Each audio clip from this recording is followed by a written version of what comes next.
Hi, I'm Odin, and welcome to DIY Prop Shop, where we recreate props using everyday materials without breaking the bank. Will you hurry up, get this thing built so I can get out of here?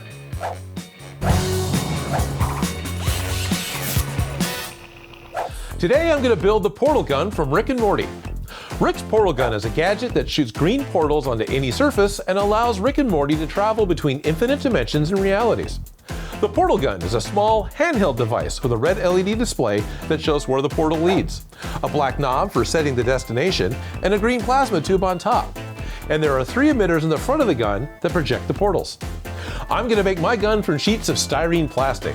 Styrene plastic is the same plastic that's used in model kits. It's very easy to work with, and it's available at hobby shops and at plastic retail stores. I was able to find these sheets from the remnant bin. They were practically free with a tube of glue that I purchased.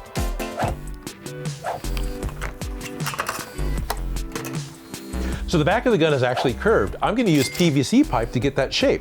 So I need to build the body of the gun 1 5/16 inch tall. I'm pretty much able to make one good cut and then snap the plastic. So I'm going to use the top as the template for my bottom. So what I want to do, this is the placement of where I want my readout to go and the placement of where the green plasma tube is going to be. So I'm going to go ahead and cut out my pattern, lay it directly on top of my plastic, and I can make marks of where I want to make these cutouts for other objects to go later.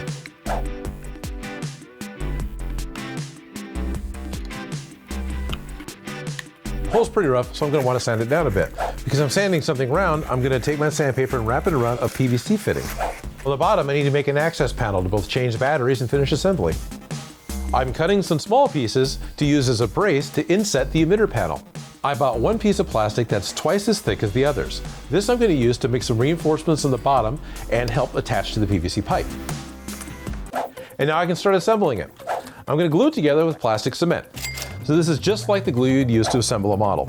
The only difference is this one is a little stronger and it'll work with more types of plastic.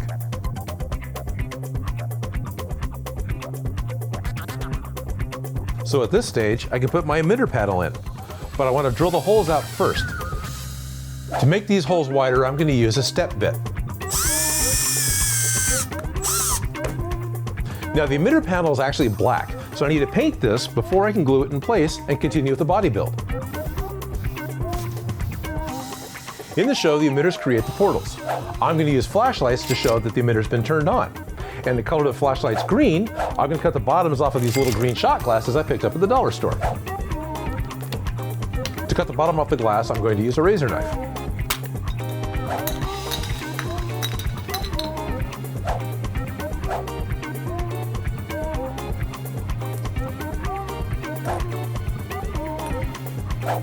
So even though you're not going to see it, I'm going to sand the edges. I have all the bottoms cut out. Now I can glue them into the emitter panel. Before I glue the next ones on, I want to see how the light's going to work.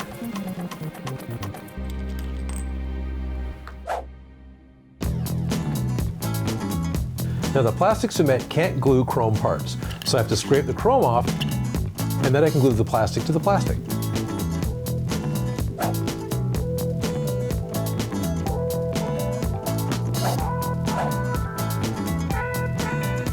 Now I'm going to hot glue the LEDs into the holders so that they won't fall out. I'm going to use some wire and solder all 3 LEDs together. I've completed a circuit with all 3 lights. I've used the red wire to connect all the positive leads, and I've used the purple wire to connect all the negative leads.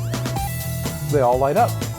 Now it's okay that I've only got one battery pack for all 3 lights, because I'm not making a flashlight, I'm making a portal gun. It only needs to be on for an instant.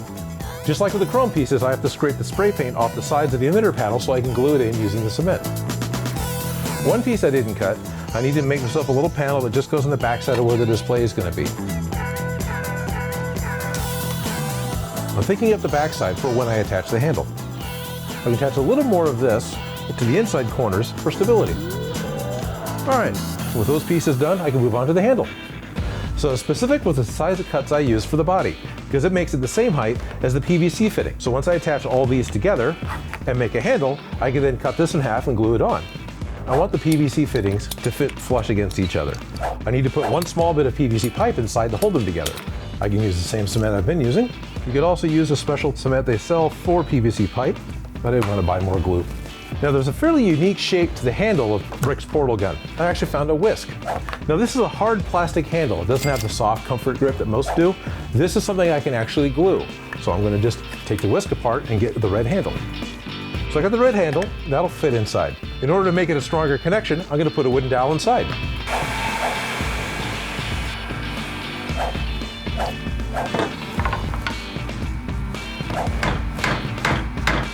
So the wooden dowel fits inside the pipe. What I'm going to do is cut off the wooden dowel, and then I can cut off a small section of pipe. To attach the small piece of pipe to the wooden dowel, I'm going to drill a hole and put a screw with a washer over it, so I can glue it in. Next thing I need to do is get rid of this ugly and make it look like it's all one piece. I'm going to use epoxy clay, and it consists of a hardener side and a resin side. And like most epoxies, it's just a 50-50 mix. So you don't want to mix up more than what you can actually use in 10 minutes, because then it starts to harden and becomes hard to work with. What I need is enough that I can put around the base to smooth this out. If your finger's wet, you can smooth it out very easily. And then plug the hole. So it only takes 10 minutes for it to harden, but about 12 hours to cure. Then you can sand it. I start out using a 60 grit sandpaper. Then I'm going back and doing some fine sanding with a sanding sponge. So I finished sanding the handle down. I'm actually very happy with it. Now what I need to do is cut the sides off so it's the same width as the body. And then I intend on cutting it this way so I can glue it straight onto the body. I'm going to use a table saw to do that. Now if you don't have a table saw, it's okay, because I know you can cut this just using a regular wood saw or a hacksaw. You just have to go slow and be careful in order to get yourself a straight cut. And I've got it cut to the shape that I want. I can glue it on, but before I do that, I'm going to need to drill a hole in the top to be able to put the button on to activate the emitters. So I got a 1/4-inch socket screw, and they actually sell plastic knobs that can press fit onto the top of it. Once I've got that together, I can make the trigger for the portal device. To press fit it together, put it in the vise and squeeze them together. And what I plan on doing is having it activate this momentary switch and make the lights come on. The switch doesn't have enough force to push the knob back up. So I'm going to use one of the springs that came out of the flashlights, because this spring fits inside perfectly. I'll have to tighten it up. So the plan on the inside is for that to happen. I'm going to need to let that set up. Then I can trim the excess plastic off. I'm going to wire in the momentary switch. And now we have a button for a trigger. Now I'm going to start working on the green plasma tube that comes out of the top. To make it, I picked up a bubble wand. This was $1. First, I need to get rid of the bubble.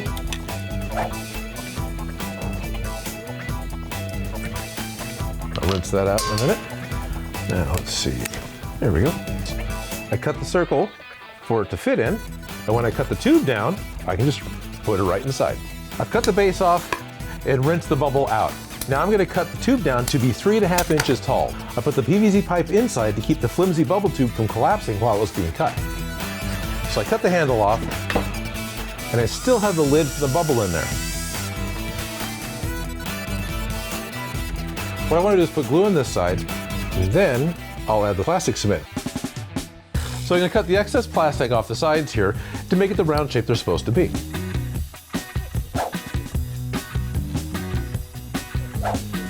Now I'm going to go ahead and glue the handle on. So I'm going to reinforce the inside with some Magiscope. Let's move on to installing the switch for activating the emitters. So I'm going to use hot glue to tack the switch in place, but then I'm going to plastic cement some styrene onto the sides to hold it there permanently. So to make the tube light up, I picked up an electric glow stick. Basically, it's just an LED flashlight with a green LED. So I don't have to take the bottom off every time I want to turn this light on. I'm going to wire in a new switch. I'm going to just hot glue this in place. So this panel will glue here. It's not glued in yet. My entire bottom fits on top of that. This area was left open so I have a hatch to be able to change the batteries. In order for this to stay in properly, I'm going to make a little lip on the front of it. I've got the small bit of plastic I'll glue on, and then I'll put 2 rails on the underside of the panel here so it can all fit together, and then I can just put 1 screw in the back to hold it in place. So I'm going to drill a hole in the thick plate that the button can poke through, and then I'll cut a square hole very carefully back here and actually try to glue the button in place.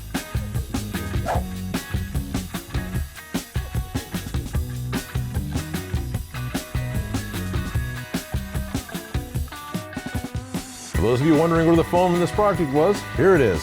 All that's going to do is hold the battery in place so it doesn't rattle around. Now I'm going to attach the battery cover. It just fits into place. I just need to drill a little hole so I can put a screw to actually hold it. Now I need to take masking tape and mask off the inside here, the button, and the front of the emitter. I can take it outside and primer it and paint it. You could use the leftover number from when we cut the template earlier. I printed another one onto label stock so I can actually just stick it in like a sticker. So the one thing I have left that I need to do is actually put the green tube on top. In the show, it's not actually empty. It has a plasma effect in it, kind of like a plasma ball. And of course, I can't really make a real one here because it would melt the tube. But what I can do is I can put a small bit of the polyester filler in there. This is the same stuff the stuffed animals are stuffed with. So I've just got a little bit in there, not all the way to the end. And now I have a little plasma effect. I'm going to go ahead and put a bit of hot glue in this to keep it in place. And my completed portal gun from Rick and Morty. Total cost of materials to build this was $40. Half of that was for Magic Skull, and there's another $6 for glue. So the actual pieces, $14. Let us know in the comments what other builds we should do. And if you try any of these builds for yourself, please send us a picture at DIYPropShop@break.com. And if you haven't done so already, don't forget to subscribe.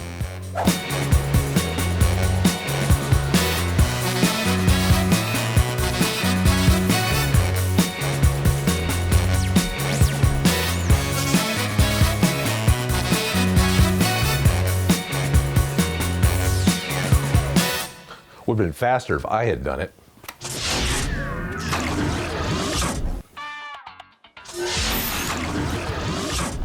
This isn't the right place at all.